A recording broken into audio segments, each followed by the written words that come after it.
Ovarian cancer, அதாவது கருமுட்டை பையில வர்ற கேன்சர் குழந்தைங்கள்ல வருமானு கேட்டீங்கன்னா, எஸ், ஒரு particular type of tumours, germ cell டியூமர்ஸ்னு சொல்றோம். இது வந்து குழந்தைங்கள்ல காமன்.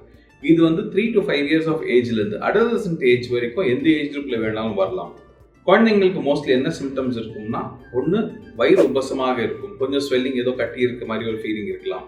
தி அதர் எக்ஸ்ட்ரீம் வந்து கொஞ்சம் பரவன பிறகு வந்து ப்ரீதிங் டிஃபிகல்ட்டியோ இல்லை வயிறு ரொம்ப ஒப்பி உள்ள நீர் சேர்ந்த மாதிரி ப்ரெசென்ட் பண்ணலாம். ஸோ இந்த மாதிரி ஏதாவது சிம்டம்ஸ் இருந்தால் please go meet a doctor.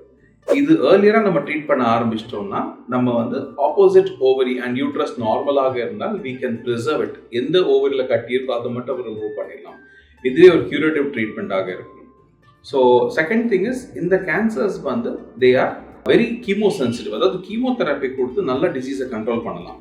இதில் ஐடியா என்னன்னு கேட்டிங்கன்னா, ஏர்லி டயக்னோஸ் அண்ட் ட்ரீட்மெண்ட்டில் எந்த சைடு வியாதி இருக்கோ அதை மட்டும் நம்ம ரிமூவ் பண்ணிட்டா அந்த குழந்தை வளர்ந்து நார்மலாக மேரேஜ் பண்ணி கன்சீவ் பண்ணி ப்ரெக்னென்ட் ஆகி குழந்தைலாம் பிறக்கலாம். ஃபர்டிலிட்டி ப்ரிசர்வேஷன் சர்ஜரி மாதிரி தான் எதுவுமே. சரிங்களா? So the key point is to get diagnosed at an early stage and start treatment earliest.